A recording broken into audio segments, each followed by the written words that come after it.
We're starting, and we are. Hello, welcome, my fellow operatives. My name is the Nemesis James Taylor, and today on the Nemesis Sessions, Chapter 3, we have former PWF European Champion and former PWF World Heavyweight Champion, the Yorkshire Sinner. Welcome to the show. Welcome to the Nemesis Sessions.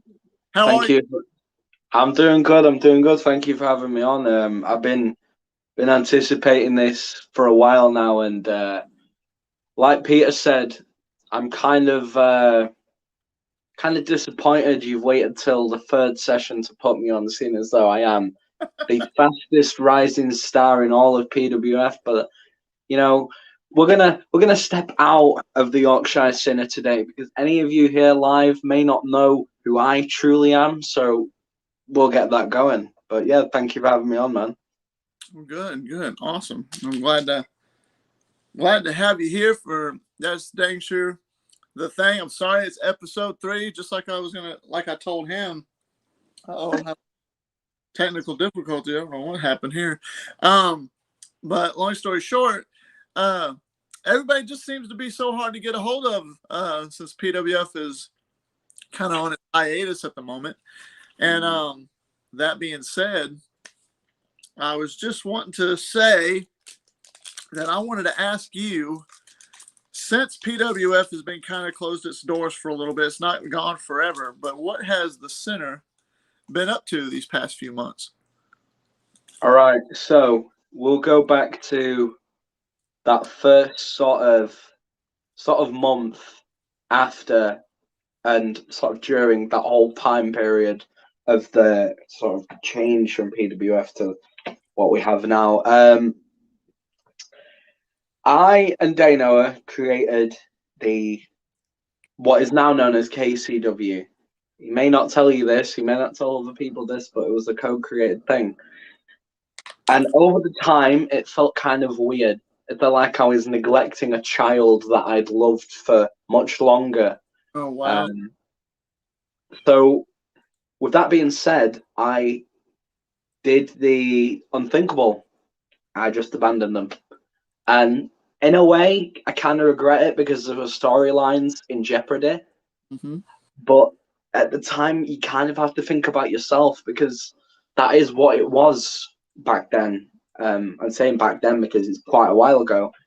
That is what it was. You know, you had to be yourself. You had to think about yourself because there were so many large communities and groups going at each other, wanting brand supremacy, wanting the numbers, the popularity. And so it was kind of hard to grasp that idea of being you and doing your own thing. So I stepped out of KCW and went off to focus on college in my real life. I'm doing a travel and tourism course, which means I study how the travel industry works and how different parts of the world are different in cultural ways to eventually become a travel agent, which will make me travel around the world and do weird and wonderful things and find out about the place and planet that we live on. Right. And then shortly, a few months ago, I got back in touch with the guys, and they sort of, let's say, forgive me for what I did. And I'm now in HCW, doing a little bit now and again. It's not major, like I'm not fully back. But the whole Sinner character in HCW isn't actually a thing anymore. Now, if you guys have been following my TikTok, you'll see that there's a character called Rampage London. Rampage London is essentially a mixture of Rampage Brown and MJF. Rampage Brown being from NXT UK. I forged them together, and that is like a separate character because some people, you know how people are, you know, they say, oh, you changed your character a lot, you've done this, you've done that, but I've done that because I've just not really fell in love with a character. Right. So right. At times, don't worry about it. At times, that gimmick change has been stressful. It's been annoying. for other people, and it's been annoying for me. But it's just how it is, you know. I mean, Vince McMahon was the one to say a character must change at least once, whether it's a flick of their hair or a little a little deepness of their voice. Something must be changed every now and again to keep the business flowing. So I Right. sort of took that literally and changed quite a lot. But I'm now at a point where the Sinner is quite a household name in the promo world. You know, the man who gave me the Sinner name was indeed your second guest, Peter Richards. The very first time I stepped into PCW, gave me that name, Yeah, I and that too. been used ever since. And yeah, I've just been chilling. There's been talks that I will return back to a certain roster.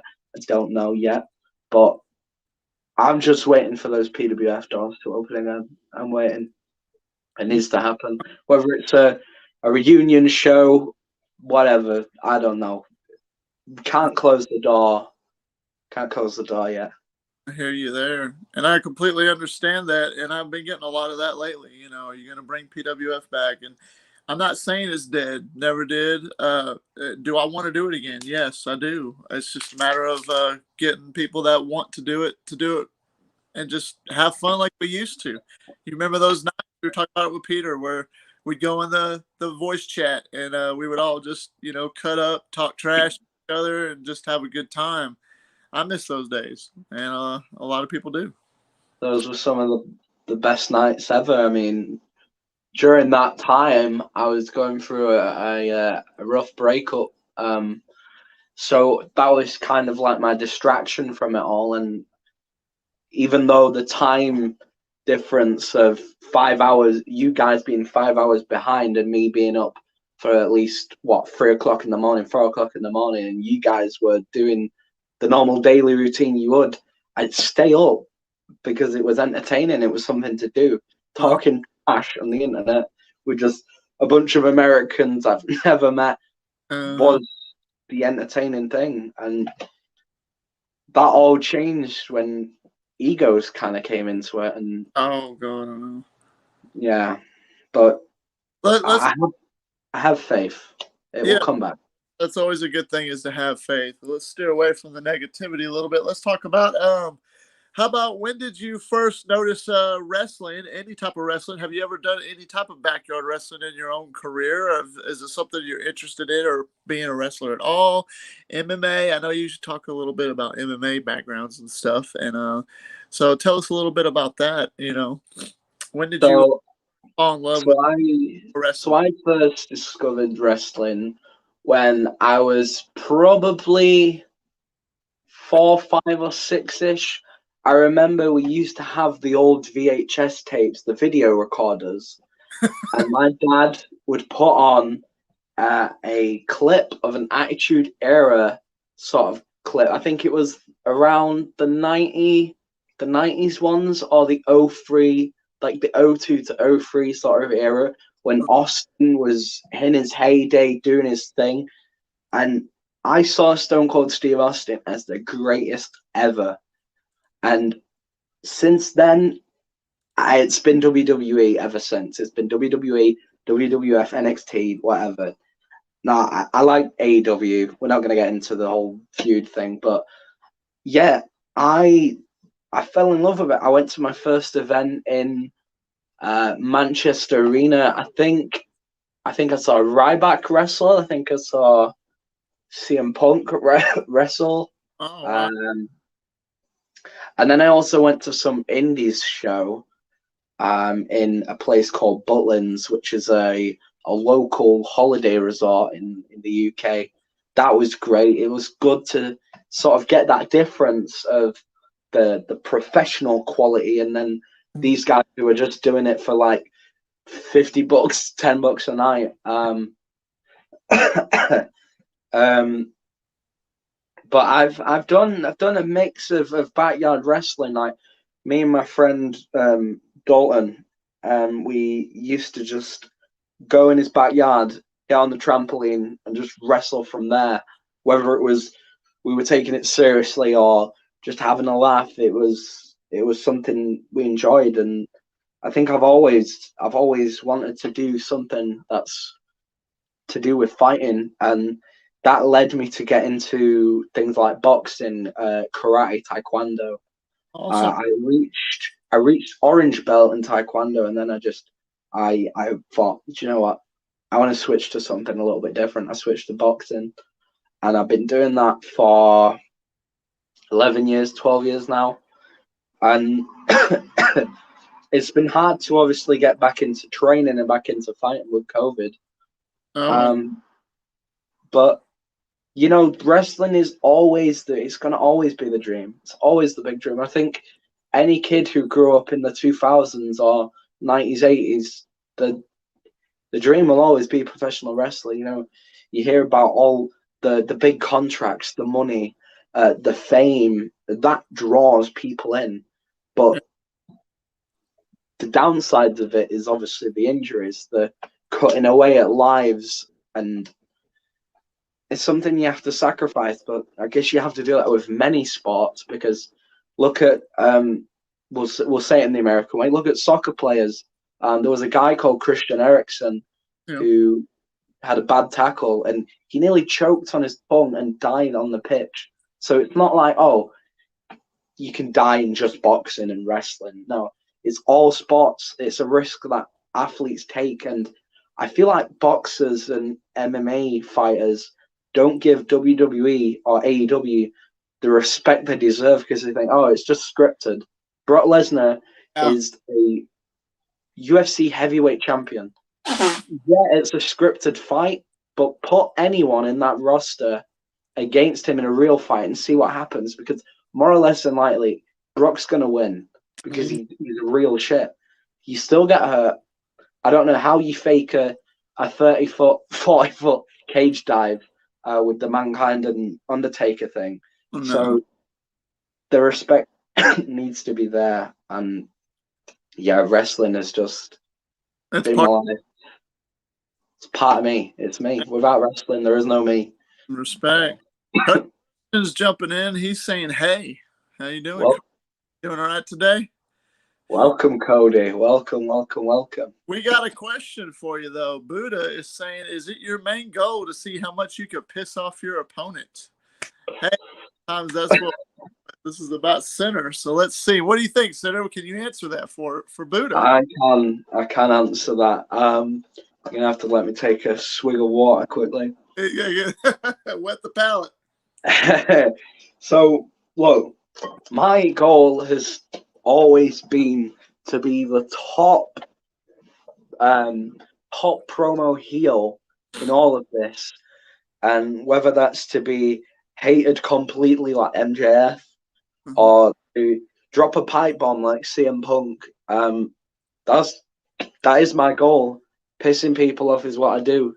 You know, whether it's the Sinner character or it's just me, that's just what I find fun out of doing. And I found that within the Sinner character, because he's a heel. He's a British cunt. Nobody likes him.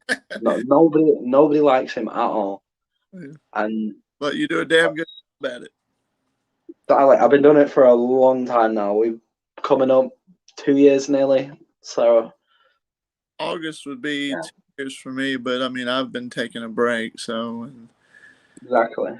But yeah, I mean, as far as like getting under people's skin, that's one thing that I always saw doing for myself.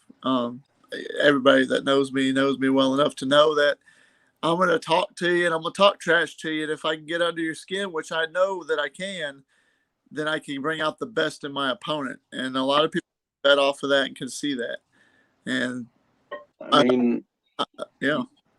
Look at Jared on Maniac. I mean, back in PCW and PWF days, he used to be this very shy promo artist, and you brought a fire out in him, and I believe so did I. And look at him now. I've done a 3-series promo battle with him, and a fight with him, and because I see potential there. The Fiend character is him, the gambler, the sort of edgy, intense guy. Hmm. I see it, it's good. And it wasn't always like that. And you sort of brought out that fire in people that people don't always give you Recommendations or recognition. respect for. Yeah. Yeah, that is a number of words. But yeah, you definitely do light fire under people's asses and bring something out of them, because I wasn't always a fast flowing promo artist. And I think with the matches with you, I mean, from the first days when you were in your car and you Not to cut you off, that's where I was going to lead to for the next question. Is let's talk about let's get you into the story where tell us about when you first discovered promo wrestling and how it was to be that you got recruited into PCW and then go into the PWF all right, so and your thoughts, buddy, and everything. it was around, I want to say November, December time of 2019. No, it was I 20. was scrolling, I was scrolling through TikTok and saw a guy by the name of Tom Guff, another Brit. I I saw him standing there with this um plastic belt, like championship belt, and he was cutting a promo, and I was like, okay, why is he cutting a promo? Who's he doing it to?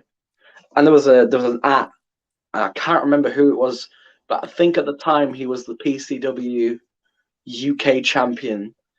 So it probably would have been at Wade or Irish or somebody like that. I clicked it, and I was bewildered. This PCW promo league, and I was like, okay, I had to go to Tom Goff because he's British, and I didn't think that there were any other Brits doing it at the time. I went into his comments. I said, "Hey, can I cut a promo on you?" And you'll look back if you ever want to go back and look, you'll see the very first comment of I ever did on Tom Goff's channel. I think you'll see it. And this was when I was doing it on my main channel. I obviously switched over to the Sinner channel. I cut my promo on him. I did my stuff. And he replied and said, okay, let's get your contract sorted. That Yeah. night, I got Discord, downloaded it, got into the chat, and the very first person I talked to was Irish Outlaw. Oh, okay. He and I had no character at the time. I was No Mercy Wilco. I didn't have the Yorkshire Sinner name. I went into the Discord. I went into the private DMs with your Irish Outlaw, and we sat there for about 30 minutes talking about wrestling, talking about what he wants from me. And the main idea behind me was I was meant to be the next Dean Ambrose, sort of the edgy, sort of raw, dark kind of character with carelessness. And then obviously Peter gave me my name, and I had my first few matches. I used to write down in my book my opponents that I had. I used to have lights. I used to have the obviously the tied up hair, the smoke, everything, Yeah. and that sort of kept developing and developing. And then PCW slowly came to a close, and there was talks of PWF before PWF was a thing. Because I remember the first days I was in PCW, they were like, "Okay, I think we're gonna put you in like an NXT styled version of PCW." And not a lot of people will remember this, but the whole reason of the whole creation of PWF was for new guys like me. I think Leach came in at around the same time as me, so it it was basically for me. Like PWF would still be a thing without me, but I don't think it would have kicked off as much if you didn't have as many new people coming through at the time. We had Jordan, we had Leach, we had Prince Low Key came in for a bit, and yeah, and then obviously PCW did its thing, the whole Kent situation. We won't get into it. And PWF was created. I had my title run, did my thing, and Yeah, I've been doing this for a while now, and it's been fun. It's Who was changed a lot. the first guy that really stood out to you the most that you desired, like you were like, I want to face this guy, and why? I think it's very easy to answer. I think it was you. It was between you and Drake One. You for the intensity. I saw you as you were the PCW The national. national champion at the time, and I always thought, the young mind being, all right, I want gold, so I'm gonna go for gold. And I thought, call out the biggest dog, call out the one who's running his mouth the most to everybody, and that was you at the time. And it was also Drake One because of the followers he had at the time. I think 20 or 30K followers, and that sort of was like, okay, he must have a lot of followers because of what he does. But obviously, it was a separate thing for what he was doing outside of it. But the followers for Drake One, because I didn't see anyone that had as many followers as him. I also wanted to call out Drake, the True Snake, because I saw him as the second man in charge, and I just wanted to be like, okay, why not go for the guy who's running this? Why not? Why not? That has always been kind of the Sinner's motto, and uh, method is to just not care and go for anyone and everyone. So you at the time were the guy that I wanted to face, and I'm very, very happy that it grew to be a great storyline. It grew to be a friendship, and now I'd class you as sort of family, kind of. Awesome. Hey, Manny Cobra, what's up, Manny from TBW is in here. He wants to know what is the center's finisher. Interesting. Uh, the finisher, well, it's been a number of things, but I think to me, it's always going to be the spear. I think the spear is one of the most tricky and personality putting out finishers, because let's compare Edge and a Goldberg spear. I would rather be hit by an Edge spear than a Goldberg spear, because Really? I can tell Goldberg wants to run straight through you, whereas Edge, I think the reason he does the whole sit down kind of spear on his knees is because of his neck, or it's just his style. I But think kind of style because even before the neck issues, he was doing it. So but yeah, I think the spear sort of reflects who you are. You've got guys like Rhino, Roman Reigns, Batista, Bobby. Goldberg. Hell, exactly. Hell, even the Big Show. You've got a 7 foot, 500 pounder running straight at you and just tackling you to the floor. And So that is, the spear is used a lot, isn't it? it is used a hell of a lot. I think it was mainly used by guys who'd had a football background, American football, that is. Um, so What about yeah, it was just, Flair? well, Charlotte Flair uses it too. Charlotte Flair, yeah, indeed. I think she's trying to do that to shy away from her father's shadow, because I don't remember I don't remember Ric Flair doing any spears anytime soon. I don't know. But yeah, it's like the move is just a tackle, but it, it's something more. Like, fans react a hell of a lot when the spear is done, whether it's through a barricade or through the Titantron. I want you guys to go back and watch the Bobby Lashley versus Braun Strowman match, where Bobby Lashley speared Braun Strowman straight through the Titantron, and it all went blacked out and sparks went flying, because that was amazing. Hell, even the Goldberg and Chris Jericho moment in the Elimination Chamber, that was awesome. So I think the spear is the best finisher and the finisher of the Sinner. Sidetrack a little bit, still wrestling, of course. Before we get to more of the promo stuff, what is your thoughts on TBW? Have you watched any of it? And if so, are you kept up with it? Have you watched me on it at all? And your take on it, basically. Um, I'm not kept Yeah, up on. I'm not kept on the storylines as the other guys. I'm kept up on you mainly because you're kind of the reason I watch it. Okay. I see a few guys, obviously, like Gage Flair and Atomic Titan and what's his name, the Ledger guy, Yeah. who I want to be flown over and face. Oh. 'Cause I'm a huge Joker fan, and I think he doesn't do the Ledger name justice, and he needs to be put down. Um, but I like it. I see similarities of that and like a backyard rustic ECW sort of style. It's like you guys do not care about getting hurt. I think there should be more extreme sort of weapons and match types. Like I remember in an old YouTube video of you wrestling, you got hit with like this light bar that just shattered. That's cool. That is cool.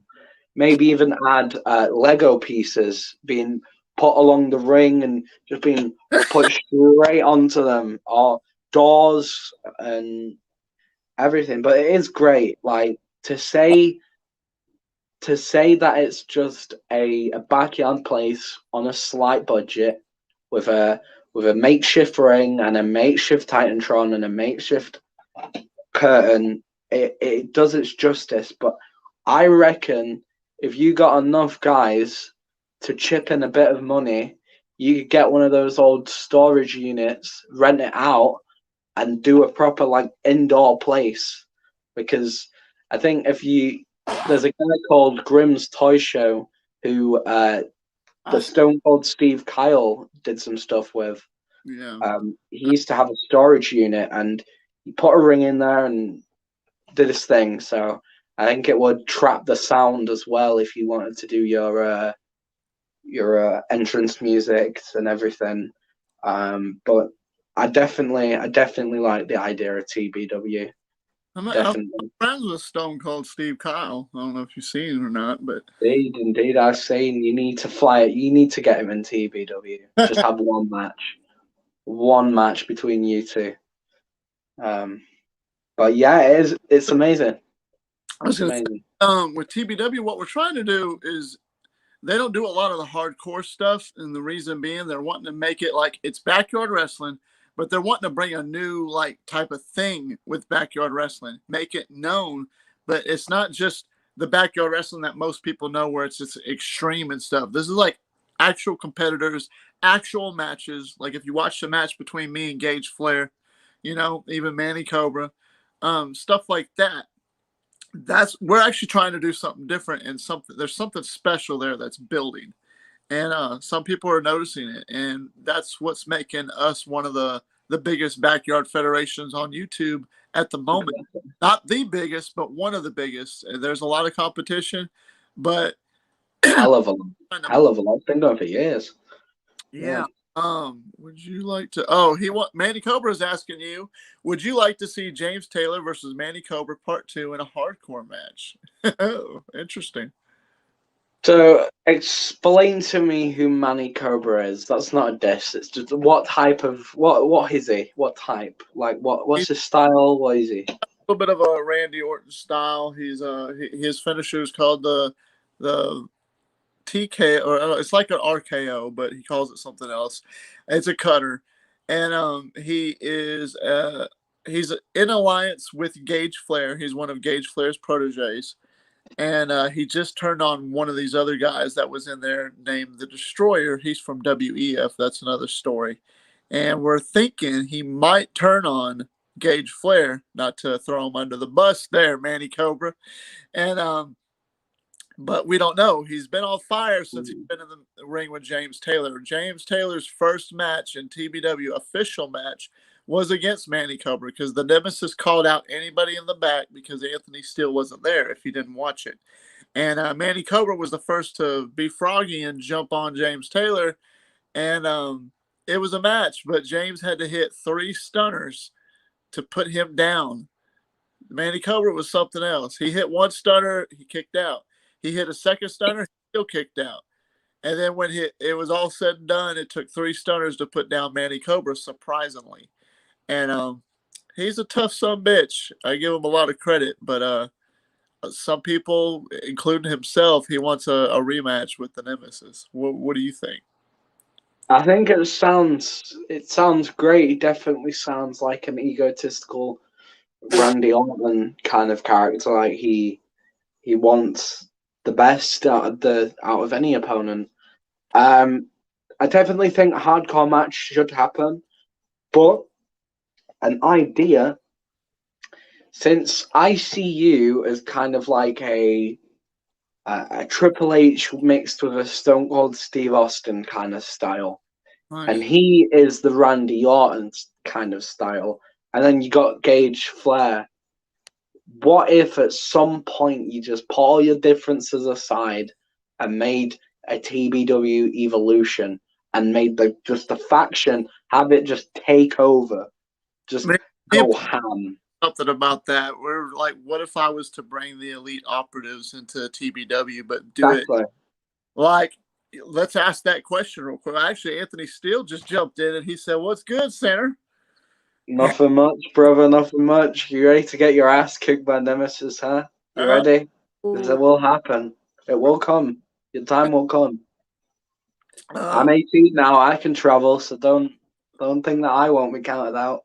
yeah, there you Um, go. But we were talking about possible factions, and let me ask you. Well, you're not really familiar with most of the guys there. I get it, but if I was to create not an elite operatives, it'd be me. I'd pick Russell Cooper, Gage Flair, I think and, I've seen Russell Cooper. and Anthony Steele. I would pick all four of them. And he said, "Long time no see." And nah, man, I guess that means he ain't ready. um, oh. He's laying out something. And Center, I'll be waiting for that day to see you in my ring. Your ring. Let me tell you something. Any ring I step in is my ring. You breathe, I breathe. I bleed, you bleed. Me Oh, against you, it's fair game, my friend. you I'll hear see you soon. that? Joshua Allen from TBW. What's up, James? How you doing, Josh? He's gonna actually be the next guest. He's from TBW. He's one of the owners of TBW. So Nice indeed. the Yorkshire Sinner, and Pay my flights, Joshua, and the money will soon come back to you when you get the highest and top star in all of this. oh, No, make it happen. Trust me, I will out wrestle any of these guys. oh, Any. it, You need a big muscular guy in TBW. That's what you need. Like a powerhouse. You just go to some random gym and pick up a guy that's muscular and say, hey, go wrestle for us. Do it. Why not? Get a big ass meathead and just put him in there.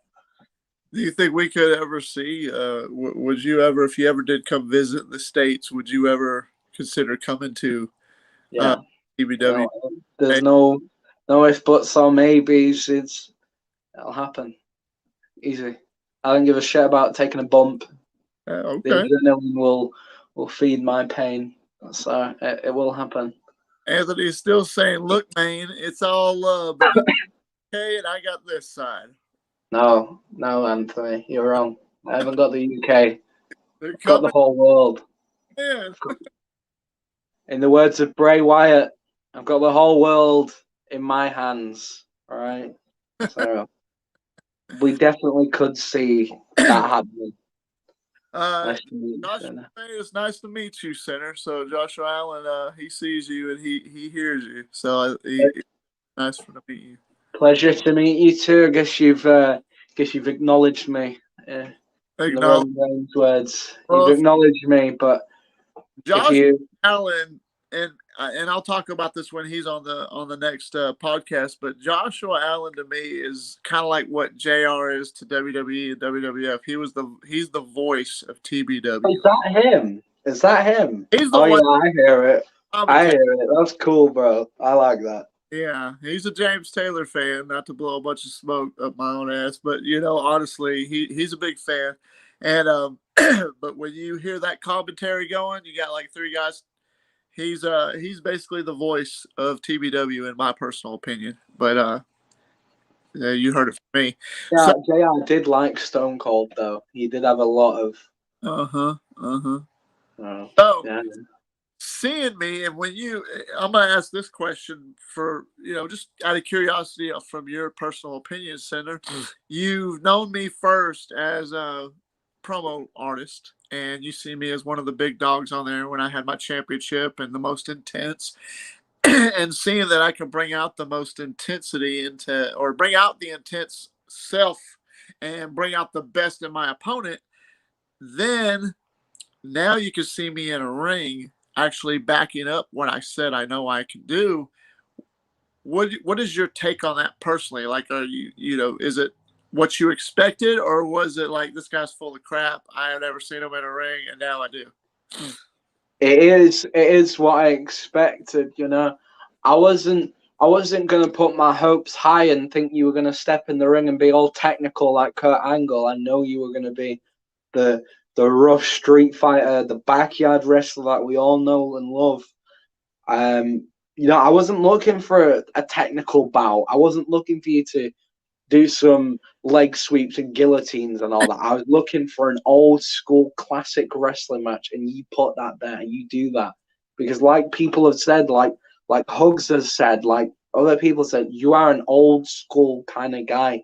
You're an old school promo artist, and that is what we need these days. You know, there's um heels and faces, but mainly the heels that I'm going to talk about. Like MJF, he kind of reminds me of a modern day uh, Roddy Piper. Like, he talks a load of shit and people hate him, Yeah. and we kind of need that. We need something not not exact, not new, but something that we've kind of seen before, but developed a little better. And you do that. Like I said, you get the Stone Cold Steve Austin similarities. So what? The guy was the biggest star, and I believe still maybe second behind Undertaker slightly, the biggest star in all of this. So to be compared to him when you're just a guy who works a 9 till 5, sits with his cats, likes anime, but you still get in the ring, kick ass, bleed, and I, I the kind shit. of So that, but for backyard wrestling now. But it's when people hear the term backyard wrestling, like I said earlier, all they're thinking about is like hardcore trash wrestling. We're wanting to change it and make it's backyard wrestling. It's not in the ring pro wrestling. It's in the ring backyard wrestling, backyard pro wrestling. And if I can be the guy, or somebody be the guy that stands out and says, "Hey, this is why we do what we do," I want to at least be a help with that. You know what I mean? yeah. I mean, yeah, it's not like I feel like people see backyard wrestling as some car park street fight where you get your head smashed into a car and shit, but it's more than that. It's creating professionalism with less resources, and it's kind of an art. To run the ropes and to keep that sort of choreography going, because wrestling is kind of like a show. You're putting on a performance, and to do that, you must practice the choreography to get that flowing well, to make it seem real, to make it seem like, okay, these guys are actually fighting, is one of the most difficult things ever.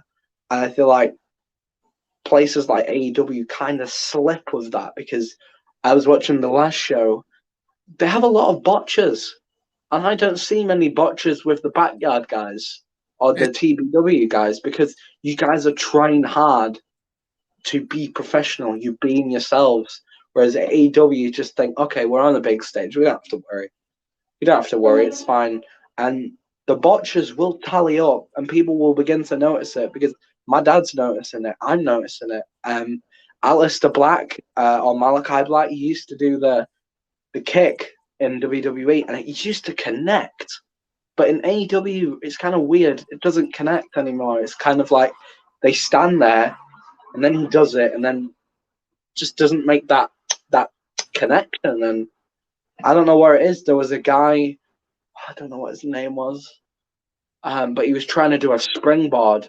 He fell off, and it looked weird. Like I know anything can happen in a ring, but like it's week after week with AEW. There's a lot of botches.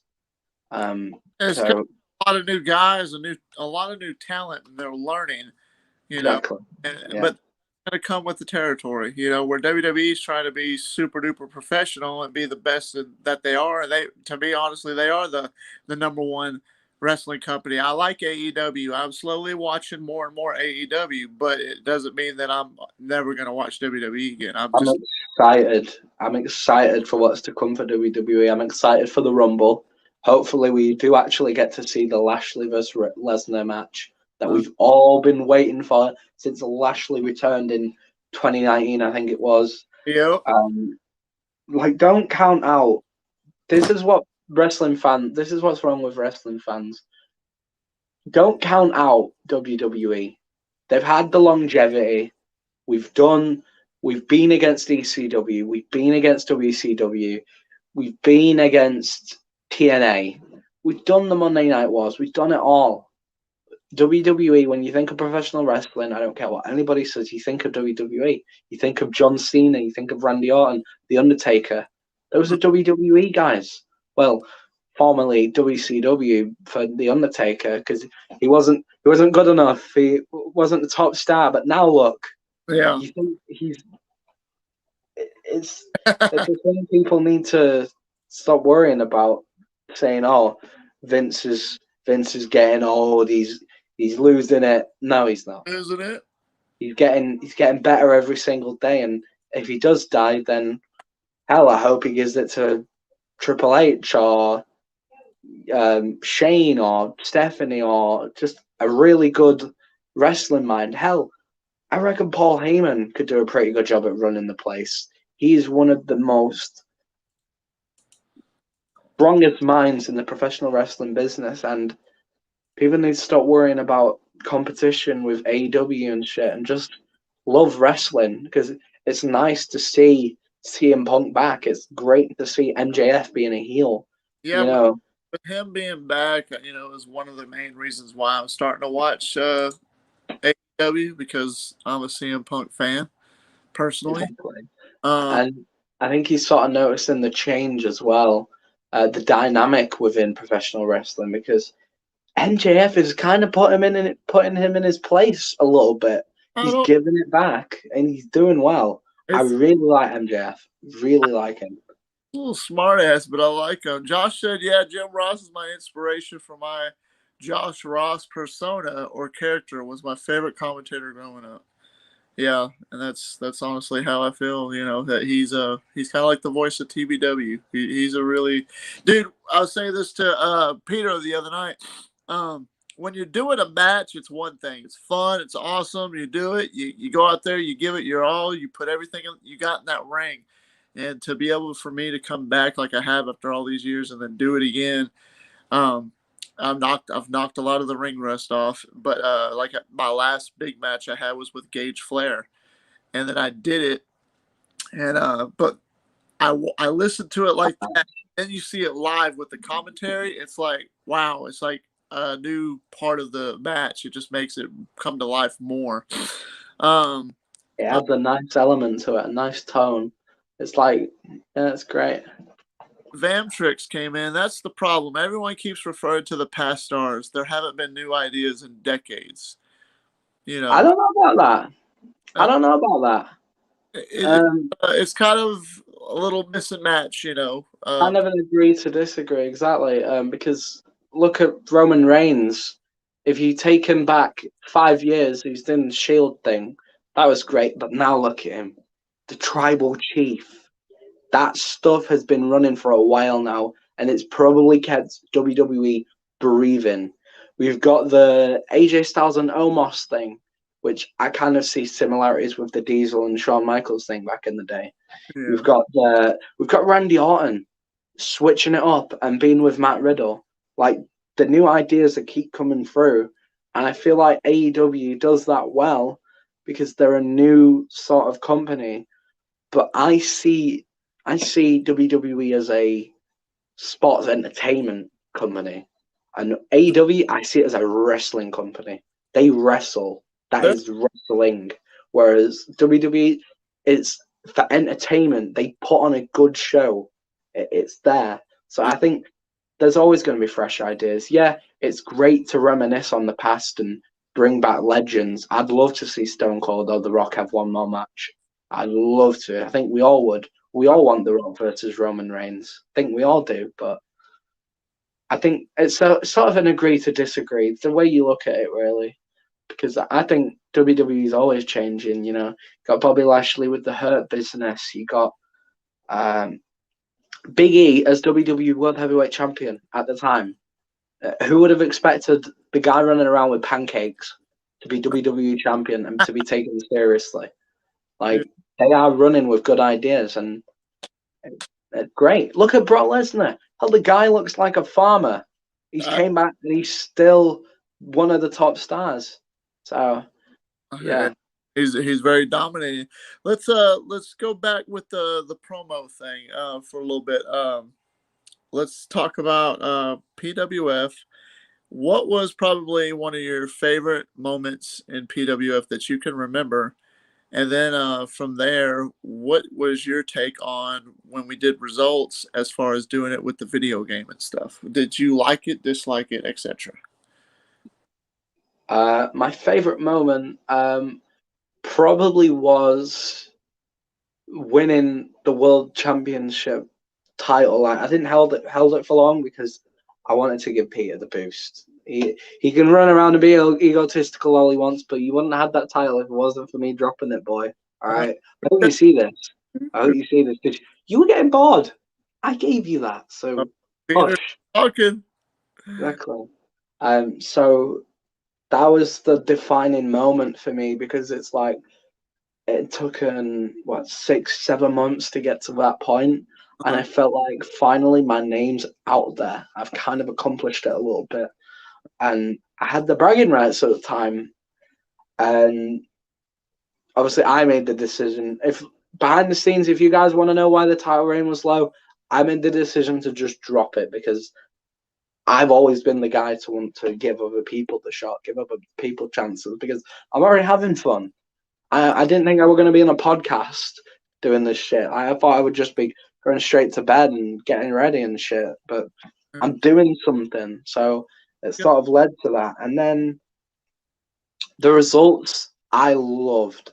Obviously, had its flaws because sometimes the timing was out of proportion, but that was fine. Like, people need to think, okay, everyone has their own lives, everyone does their own thing. You can't always get shit out on schedule. Look what's happening with TBW. We got season finale 5. We were supposed to do it originally December 12th or 13th, and it's in the middle of January, and we're still not even going to be able to get it till February because we've had weather issues. And that's Exactly. a live show, not a promo thing. But it will be something great when it's done. Look at GTA 5. I'm waiting for GTA 6. It's been 13 years. 13 years. So almost that long. It came out in 2013. I think that's where you get. Bro, it feels long though. Feels long. Feels long. It's like what? So 10, 8, 9 years. 8, 9 years. Yeah. But I mean, I know, but it's just a matter of the longer you wait for that product, when it finally comes out, it's going to be amazing. I waited a long time for my PlayStation 5. I'm glad. I'm very satisfied with it. So, yeah, the results I really, really liked. It was a new dynamic because we were always used to the writing, reading pages and pages and pages of the results and having to sort of imagine what's going on, but we didn't have to. We had it right in front of us. Nobody does the game thing like I do. Nobody does. We haven't seen. They don't do the game thing anymore. Nobody does. Like the last time I saw it was Obsolete One, and it wasn't to the standard of you. I won't throw shade on anyone, but nobody did it like you. The writing's great. Don't get me wrong, but being up late at night, having to write out, and I did a lot, which I got shade on again for because I didn't get it out or I didn't do enough, and it was hard. But I was doing 6 matches, a few matches for PWF to write. I did matches for who was it? No, sorry, I did Velocity. I did what was the other one called? Velocity and oh damn, how am I forgetting? Damn, Velocity and the other brand, and then I was doing the PWF writing. So I was doing about 3 writings, but each of those writings in them had about 6 matches. That's about 30 or something. You did the maths. A lot of writing a night, so it was much more easier waiting for the. The reason I did the video game was because the writing was so hard. After doing it the first few times, it's like, oh, this is cool. And then everybody's like, oh, will you write for me? Will you write for me? I'm like, well, geez, you know. The reason I wrote the way I wrote mine is because I know my character and I know what I want to do for the show, you know, for that match, and that was it. But then it's like it got too much. I'm like, I can't write all this. And then I'd ask for help. Some people wanted to help. Like, you know what? Let's just try the game thing. And I thought that was the better bet. I liked it, man. It was great. I mean, I get what you're saying with the whole. It was hard to sort of think of ideas of what to do because it's like I'd already done them. I've already done the somebody gets involved or somebody does this, and that's where one night I kind of thought, hang on, why do I need to be inspired? Why do I need to think of my own ideas? There's the thing called YouTube with a hell of a load of professional wrestling matches I could go on. And I was just thinking, okay, this guy kind of has the style of Big Show. This guy kind of has the style of, I don't know, Brock Lesnar. And so I would put that match on and I would take sort of ideas and implement it into my writing to kind of make it a bit better. And if anyone who's doing writing right now, do that. Trust me. Nobody really notices. Like, it's professional. Do your own thing on it. Don't be just like, oh, he threw him off the cage. Oh my God, he's broken in half. Do your own thing, but take some inspiration. Zamtrick said they should make a new Tough Enough with 12 writers trying to be a part of WWE Creative. Interesting. Who could come up with the best story? You know, hey, imagine a PWF Tough Enough. Oh man, a PWF Tough Enough. Oh yeah. Get some of the TBW guys in PWF though. You gotta get them on TikTok doing promos. Yeah, well, because everything fell out, I was going to, but then I kind of like, well, stop. Russell joined the chat. You know, he's in the PWF chat room, you know, on Discord. So I mean, he was ready and willing because he's pretty good at doing promos. You know, other than that, so PWF had its course, and you took your break, and then you came back with the KCW and now HCW. You don't have to say anything. Out of curiosity, though, how are things over there, and does it make you miss PWF more, or do you not put as much into it as you used to with PWF, or do you do exactly the same thing you used to always do? You know, it's sort of a mismatch kind of thing. You know, at times it's great, but when it's shit, it's really, really, really, really boring. KCW, when it first started and I was ready to be, you know, the co-owner, I had bags and bags of ideas. I still have papers and notes for the stuff I was going to do. I had Buddha facing Lucifer. I had Peter facing the person he really wanted to face. I had Drake Kwan facing Buddha. Like, I had the ideas all there, but just something clicked to me and said, you know what, I prefer PWF. I need PWF to be back. Yeah. You know, it's great what we're all doing. Like, we've all sort of changed in a way. Like, there's no character there from PWF originals or PCW originals that are still themselves. You know, Drake Kwan is not the king of smoke. I haven't seen Lethal Injection in a while. I mean, it's very different. It's very different. He's gonna be on the podcast Tuesday, so check that out, everybody. Tuesday, 8 p.m. Oh, The Lethal Injection is gonna be on. He'll be suited up. He'll be in a nice ass suit, just sat there in his expensive ass car with the white leather. Yeah, man. But yeah, it's kind of like AEW in a while. I feel like I'm Vince McMahon looking at AEW and being like, okay, it's great stuff what they're doing. I respect what they're doing, but I don't think it'll ever be what it once, what everything all once was. And people can keep saying that, oh, this is great, Nemesis did this, he did that, but no one will ever admit to themselves or admit to anyone publicly, and I'll do it now. No one will admit that PWF was the best time when everyone was together working at it.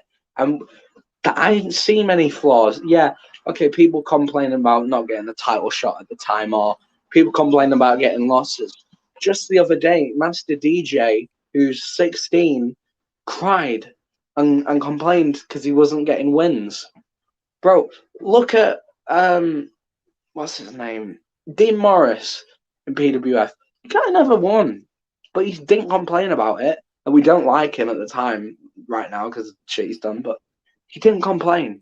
And he just kept going with it. I feel that's what drove PWF down because of people's egos. Because they think, okay, if I get a championship title, my willy, my penis is massive. That's where it was. It was a measuring contest, bro. And it's just...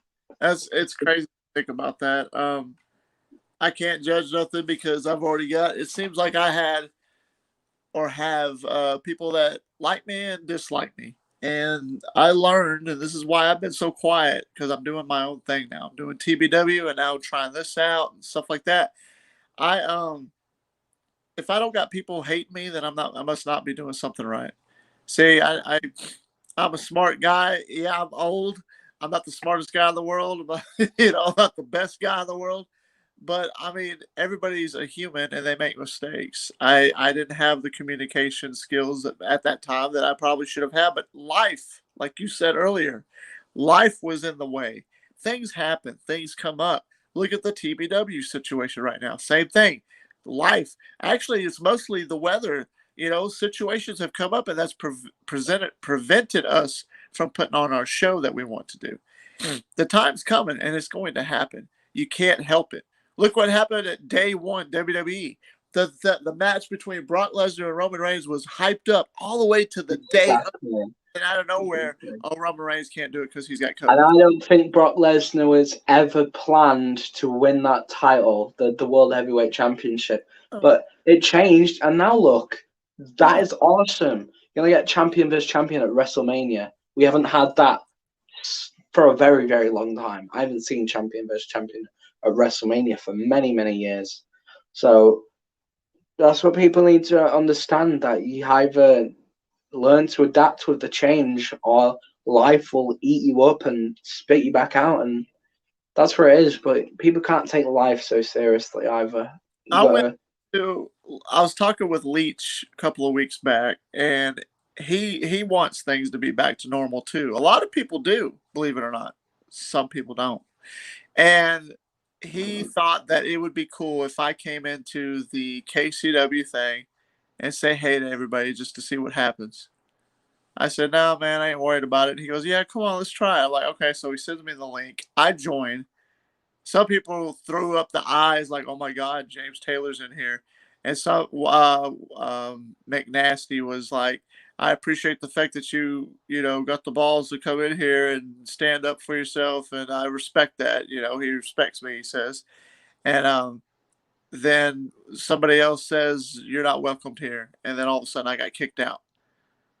So I know there's the politics. It's sad.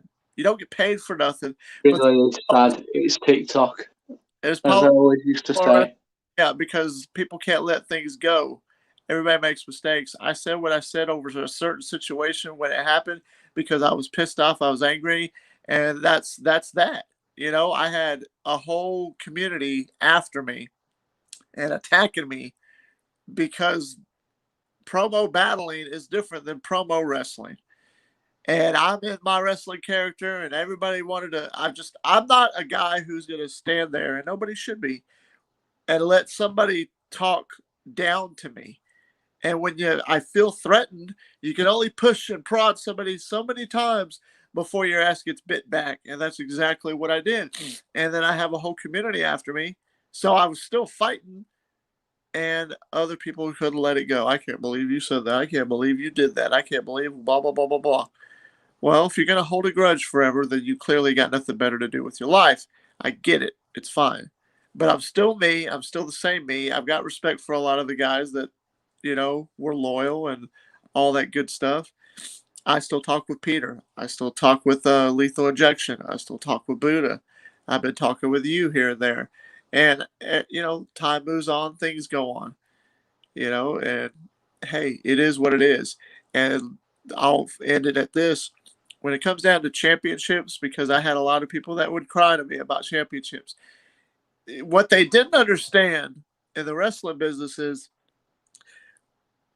the championship doesn't make a superstar. The superstar is what's got to make the championship, because there'd be somebody who would win a title, and I'd look at them like I could take that from them and be done with it. I don't Like Kofi Kingston, kind of. Yeah, I don't really believe in them as a champion. They're okay, cool, they're champion, but I don't really believe in them as a champion. But then you get a guy like Stone Cold who had the title. You're all like, that motherfucker, he's champion. That's a champion. He made the championship what it was. He put the prestige on it. John Cena even put prestige on that title. He always fought for that title. He never demanded respect. He earned it. He never used the championship as, this is the reason why I'm so great. No, he proved he was great by going out in that ring. He did every single night. And that's what I did, even with the promo. And I held my title when I had it. And I said, if you want this, you're going to have to kill me to get it. This means more to me than life itself, because I'm the top dog. I'm the big guy. I'm the guy on top.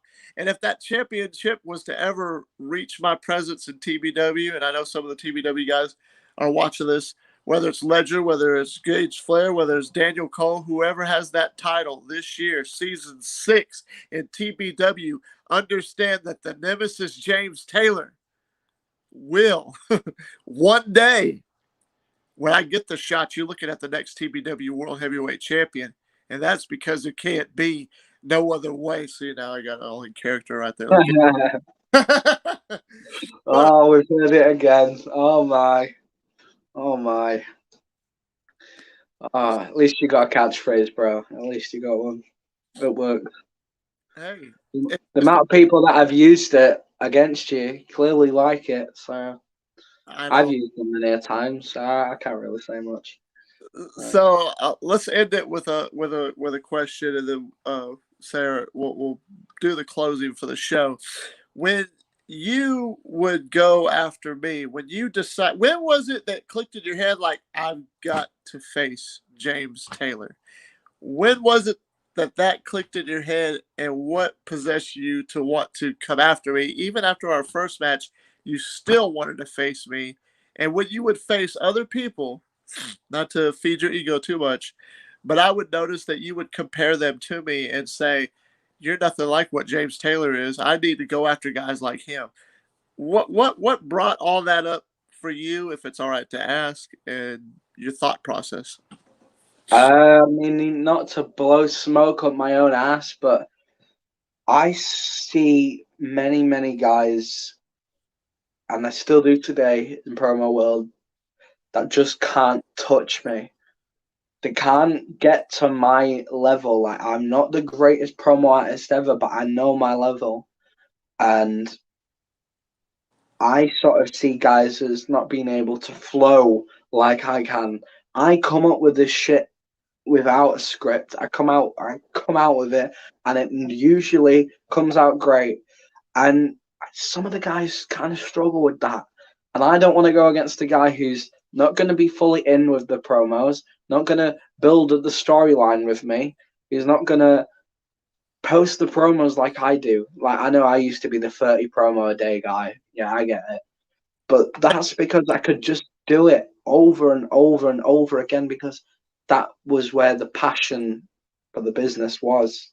And I go for guys not necessarily the greatest promo artists. I go for the guys because they have a passion for this business like I do. And you at the time shouting and screaming in your car at somebody, really putting their all into just a promo, just a video on TikTok, it sort of clicked to me, okay, this guy's got my passion. I gotta work with this guy. He seems like the top guy around here. I didn't see anybody else as the top person at the time. I didn't see anybody on your level. You know, he had great video quality. You didn't put music behind your videos. You just were raw, and you did you, and you were original. Like people say, oh, the Stone Cold thing. So what? It's just because you're from Texas or Alabama, wherever you're from, because you have that accent and you kind of sound like Stone Cold. That is it. That is the only reason people are going to say that. Like, I could go up to some random guy in Texas and have him talk and say, oh, you sound like Stone Cold. Great. But he's not Stone Cold. His character's not like Stone Cold. Maybe there are a lot of Texans that are like Stone Cold. I can probably already imagine them being like him. But you had something about you, and I think it was the intensity and the passion. And I didn't see that in a lot of people. You and Buddha Peter, was the main guys for me, and sort of Lethal Injection, because I don't think I've ever properly faced Lethal Injection. Actually, Really? he's on the next sort of other show. So if you see this, Lethal, I want you to say this to him on the next one. I want you, whether it's the reunion or not. I want you. We've never properly faced. So it's you and I, Mr. Suit Up Boy. Hey, I'll rough up that business shirt straight off. I'll give you permission to use some of the clips from this if you want, posted on your TikTok. If you want to tag them in it, saying that you can do that. Indeed, I will do. Don't worry. But Definitely. yeah, you had the intensity and the passion, and Buddha had this style I'd never seen before. You know, I keep saying the Batman voice. I used to always say it Yeah. because it was so slow and methodical. It was like a villain ready to kill you, and Huh. it was perfect. It was mind blowing. And then you get Peter. He didn't always used to be the god of PWF. Everybody here, if you're an original, he used to be the franchise. He kind of reminded me of like a Dolph Ziggler kind of guy, very egotistical, and he had something about him. So I think you guys were kind of like the Mount Rushmore of PWF, and you were at the time at the top of your game.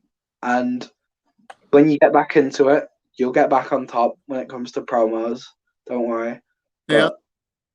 But yeah, it was because of the intensity and passion you showed, and I thought, Do you you ever know, do you go on. anybody bring that up or talk about me ever in these days? You know. You're brought up mainly by the PWF, PCW originals, but I don't think they respect you as much as some of the other guys do, because they all see whatever happened, which still to this day will always elude me, because I don't understand how guys can fall out over TikTok doing promos and wrestling. I thought, like, look at this loser. Shut your mouth. I've just been talking about you very nicely, so don't make me switch up. Peter is randomly coming in here. Oh, Vamptrix, by the way, is Leech. Leech has been in here. He's the one that was asking those questions earlier. Right, but yeah, I don't think guys give you the respect you deserve, because I like I said, I don't understand how people can get so mad and so egotistical about this. Like, they take it too seriously, these promos. They think, okay, depending on how I do in these promos, it's gonna affect my real life. I have to be the tough guy. I have to be the big man in all of this. But no, you don't. Just be yourself, be in character, and then when you're out of character, be a nice guy. It's not hard. That's how it And was. That's that's how. what people don't see in you. They just see the Nemesis James Taylor that's just gonna go at you completely, because that is what the Nemesis is. The Resident Evil guy, he doesn't give a shit. He just kills you. He's just gonna go straight at you. Yeah. So Yeah. people need to understand the balance of in character and out of character, and when they do, they can get all this stuff sorted, and we can get PWF back as it was. Without PCW or PWF, this whole thing wouldn't be a thing. Most of the OGs wouldn't make it at NGT or anywhere else. Yeah, well said, Peter. I agree. I fully agree. Fully agree with that because I mean, a lot of the guys came from NGT, and as you've all seen, the styles are very different. They do the judge thing, we do the kayfabe thing. It's whatever fits people. I think that people see the storyline versions as more of a rap battle these days. They think, all right, I'm going to cut the guy. I'm going to go in on the guy.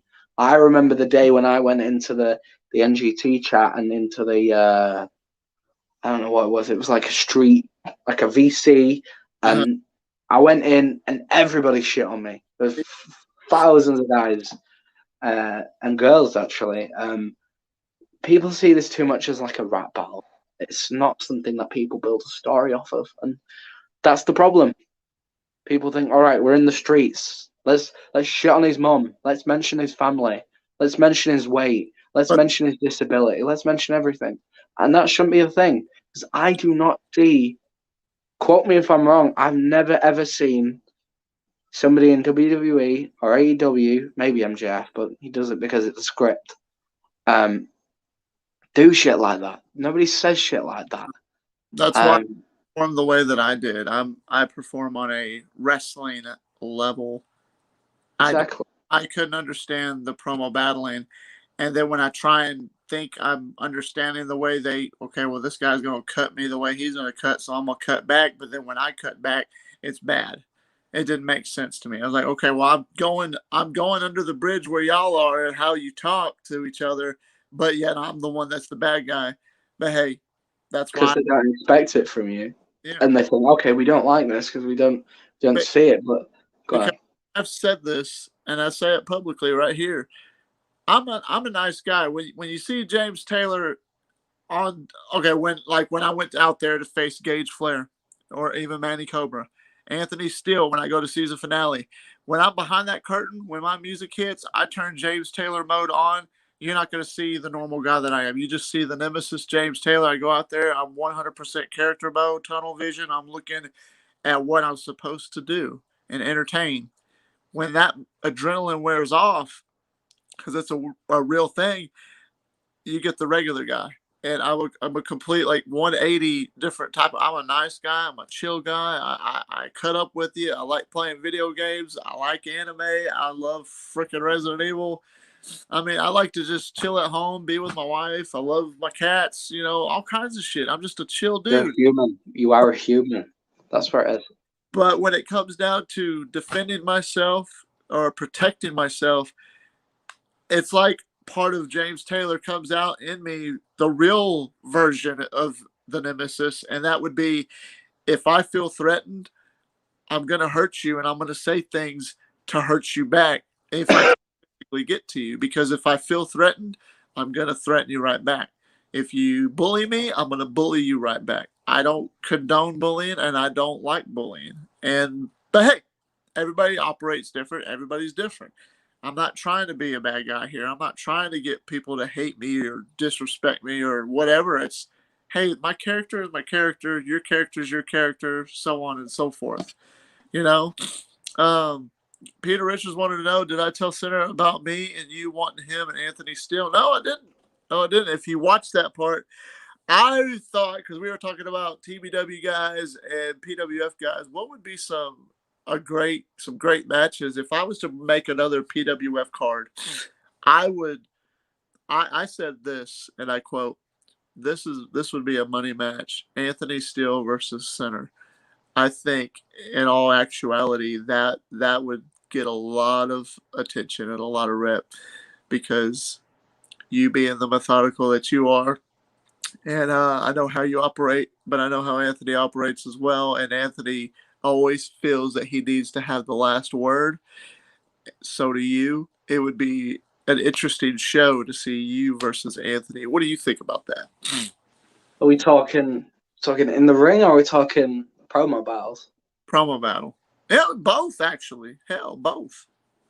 In the ring, I would whoop that some bitch sideways, and promos, he'd be at loss for words because he may want the last word every time, but you never get the last word before me. Oh, you hear? I don't know if you're in here, Anthony, but you're hearing it. Tanner said he'd wipe the floor with you, bro. Anthony Steele, my eyes, so I don't have to look at the guy. Man, pull up your pants when you're wrestling, bro. I want to see your underwear. Get it started, Anthony. If you want to be professional and if you want to face me, get that started, bro. Because I've got ring gear. I got professional ring gear. I could easily whip that on, get a flight out to Tennessee or wherever you guys do it, and just kick the living shit out of you.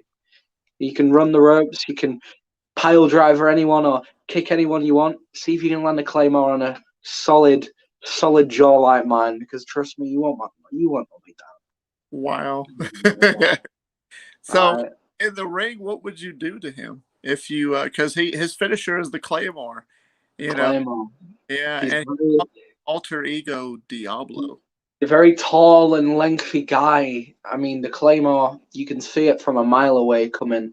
And with my fast reaction time and my footwork from the boxing world, I'd easily step to the side and suplex his ass, Brock Lesnar style, and just decimate him. I can take it to the ground. I can beat him on the stand up. Hell, I can take it outside of the ring and bash a steel step over his head. Why not? I don't care. I'll put my body on the line to defeat a guy. Like you say, gonna have to kill you to get rid of you. You're gonna have to kill me to get rid of me because this guy knows my persistency. I will go at you on and on and on. And in the ring, my pressure is unmatched, unrivaled. You will not defeat me, Anthony. Trust me. I'll see that claymore coming from a mile away. And when you do it, and when your back's turned, there'll be a spear with your name on it coming straight for you. Damn. Just basically tell them how it is. So your prediction for season finale with the Nemesis James Taylor and Anthony Steele, how do you think it's going to end, and who do you think is going to be the victor? Capitation by way of Nemesis James Taylor. Mm-hmm. Really? Yeah, you got to do it. I know you're a little bit slower than I am, but if you watch out for that claymore kick, because that's all he got. That's all he's got. If he hits the claymore, it's done. But if you can get away from that, if you can take out the legs, do the Ric Flair method, be smart and target the limbs, target the legs, take out the legs, and he's done. Yeah, I could definitely. Little bit of a Mark Henry Hall of Pain. Put a chair between his ankle and jump straight off the top rope onto it. Snap that ankle, shatter it. It put 7 foot Kane down. It'll put little Anthony Steele down. Trust me. Little Anthony Steele. Yeah. Hey, oh, you a little fella. I hope he's watching. I hope he knows. I hope he knows that I would destroy him any day.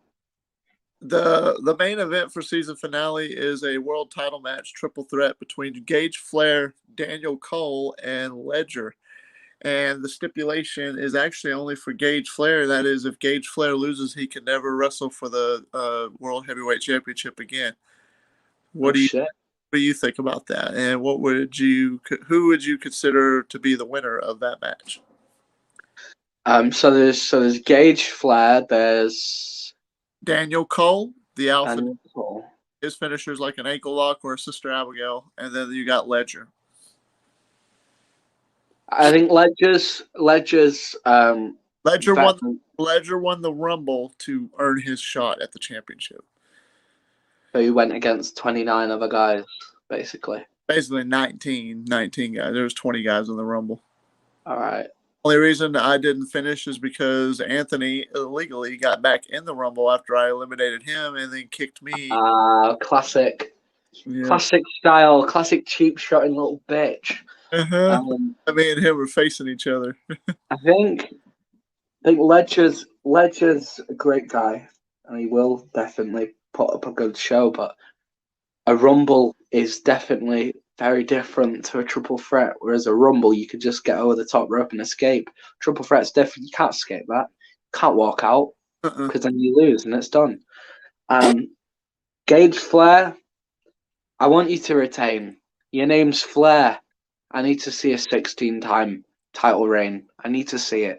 I need you to get a title. I need you to get that title.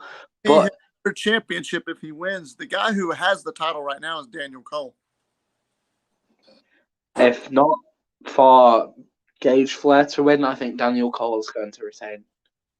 You think Daniel Cole I is going think Daniel Cole is going to retain because he seems like, from what you said, Sister Abigail and Uncle Lot. The guy seems like a technical kind of grappler kind of guy. He does. He kind of has a little Brock Lesnar feel, but he's not as big as Lesnar. He does a lot of I suplex. think everybody is these days, to be fair, though. Yeah. But yeah, Daniel Cole, do it. Get Ledger out of the ring, or Gage Flair out of the ring first, and target your opponent well, and you will win. And then from behind, I will take a flight over there, attack you, steal your title, and then I will take over TBW. Awesome. Take over TBW. Exactly. Hey, okay. Uh-oh. Uh-oh. Uh-oh. I think we got a surprise guest on the show today, Sinner. We have a surprise guest. And ladies and gentlemen, please welcome to the channel, Anthony. Anthony, welcome to the Nemesis Sessions. Hello. The Sinner was basically saying to destroy you. And Easily. he was giving James Taylor some advice on how to look out for that more because you're a big fella, as you like to say. You know, you like to say little fella, but you're a big fella, and all I got to do is target them legs. But Sinner, this is Anthony Steele. Yeah. This is Anthony We've met. Steele. We've met. That's Anthony Steele. Okay. Anthony Steele versus the Sinner in a match. Anthony, I heard Sinner. What would happen if you were to face the Sinner in a competition match in TBW? I'll give it to him. He's young. He's young. He's quick. He's agile. No. I'm an adult now, boy. Oh, you're finally 18. Congratulations. Yeah. Even when I was 17, 16, 15, 14, 13, any age, I still could have kicked your ass. He's young. He's young. Hold on. He's young. Fresh. That's what he got going for him. But just because you're young doesn't mean a damn thing. Experience over knowledge. See, you think you know about wrestling, but me and James, we've lived this. We've experienced it. We have so many years over you. I understand. Boxing's your thing. Not wrestling, homeboy. I'm going to tell you this right now. I might be older than you. I might be taller than you, bigger than you, but I'm fast, boy. And those little jabs and shit that you be doing in your backyard. Peter Richards says homeboy needs to comb that hair. I don't comb it. I brush it. There's a difference. But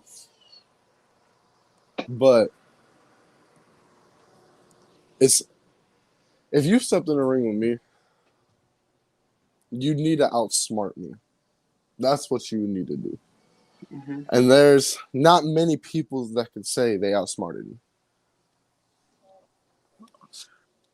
I'd love to reply to that.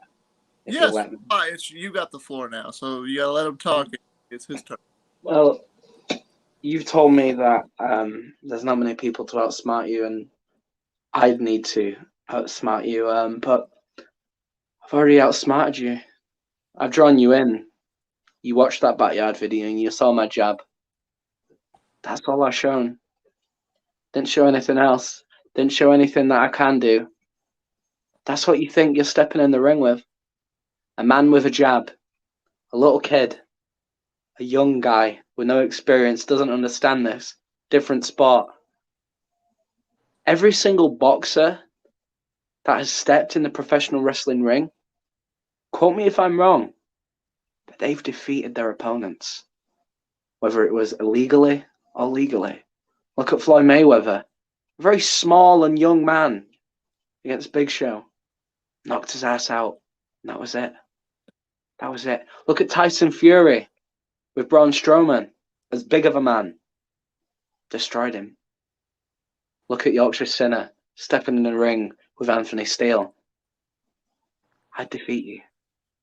Trust me. While you may be older and maybe slightly more experienced, you seem to forget that I was born in 03. And 03 to where we are now is possibly one of the most adaptive and fastest ages of professional wrestling there is. You got guys like Walter, Will Ospreay, AJ Styles, guys from my era, not your era, my era. This is my time. And while I may be younger than you, don't ever forget my name, because trust me, it'll be in the lights that you can see above you when I knock yours out.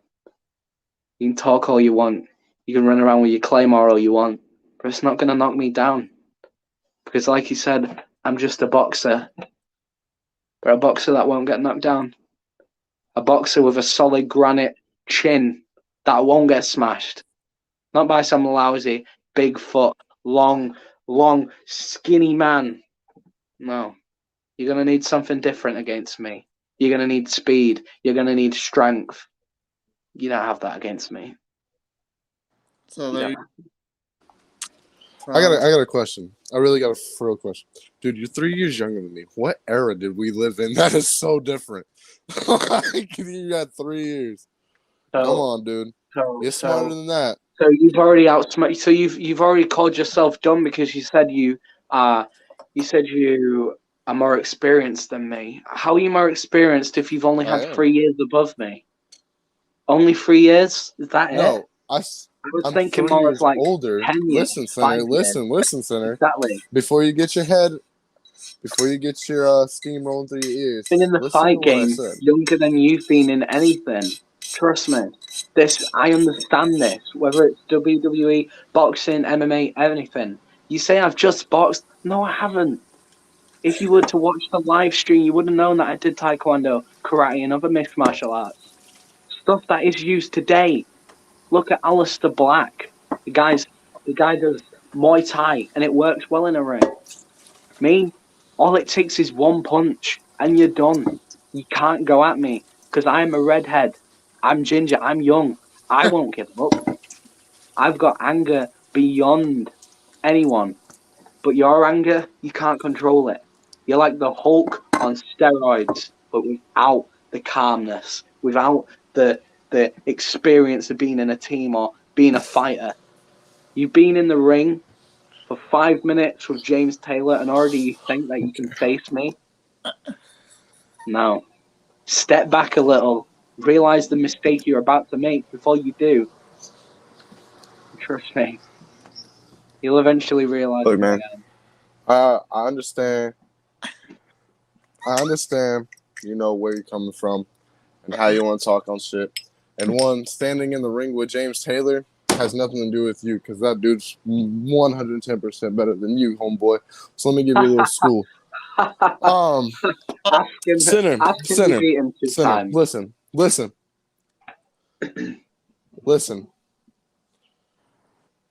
While you're sitting over here running your mouth, thinking that all it's going to take is one punch to knock him down, ask anybody. Shit, ask James Taylor himself.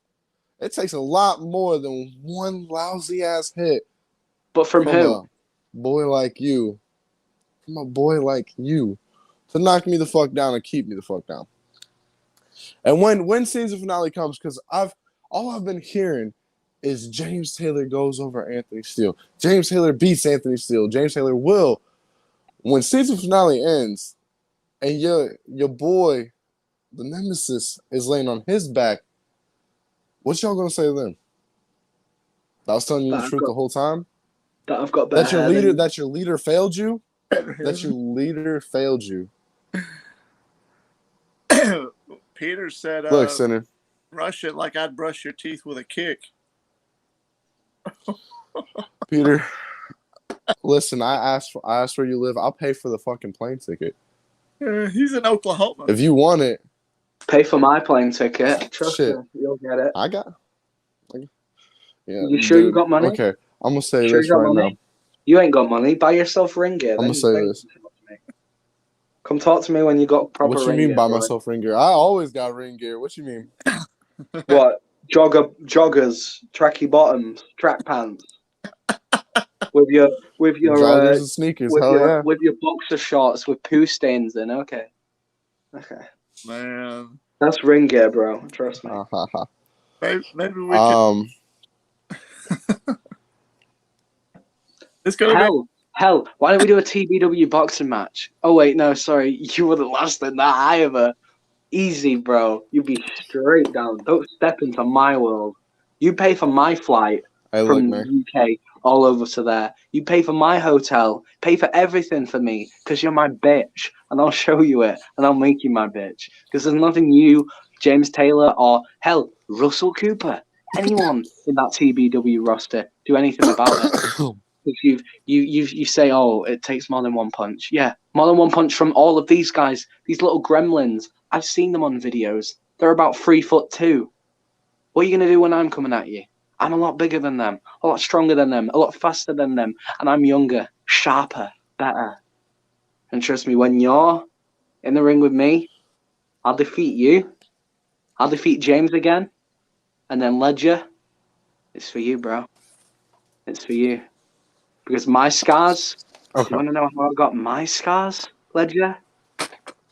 From real fighting. From real man sport. Not running around in your pants and your tights and your latex. No. Standing there and taking punch after punch after punch by older, bigger, stronger guys. You're a scrawny little piece of shit, Ledger. And I hope you see this. Trust me, your time will come. So will his, and so will his. Done. Oh, okay. Interesting. Well, Anthony, I appreciate you coming on. He looks like he's gone anyways. He's gone to cry, that's why. He's gone to cry. Well, that was pretty fun. Peter Richards said, I miss this in voice chat. Oh, I miss it too. Bro, we'll do it. We'll do it tonight, bro. I don't care. I do not care. Oh, well, come back. But yeah, you all saw a fraction of the Sinner there. Obviously, if you want to see more of that, go check it out on the social medias. I'm sure it'll be dropped at some point in descriptions or whatever. But yeah, if you want to see more of that, then go ahead. Go ahead. Well, yeah. I appreciate you coming on the show, Sinner. Been a pleasure, man. It's been great. It's been great. We'll have to do this again. Would you consider coming back again? Indeed, bro. I'd come back in a month, a week, 2 days. I don't mind. I would come back anytime. It's going to be like a Undertaker and Stone Cold thing where you come back like 3 times in a row. And so, yeah, because I'm pretty sure people are sick of seeing Peter Richards' really scraggly beard. And I think they want to see a young good face like me. So. Oh, don't let him hear you say that. He might take offense to it. He might be I don't care. What's he gonna do? What's he gonna do? Well, ladies and gentlemen, I appreciate everybody stopping in for chapter 3 of the Nemesis sessions. This is the Yorkshire Sinner, and it was a pleasure definitely having you here on the show, and we need to stay in touch. Always. And be sure to share this with all your friends, family, etc., whatever. And there's definitely more shows to come, and we might have Sinner come back, even if he wants to come on and talk a little trash to somebody. Anthony Steele might be a guest one day. You might make a little appearance on that if you wanted. And then to bring his tissues and a shirt next time. That would be great. Well, like I said, it's been real, and I hope you all enjoyed the show. Sinner, again, thank you so much for being here today, and I will catch your asses down the road. We will see you around.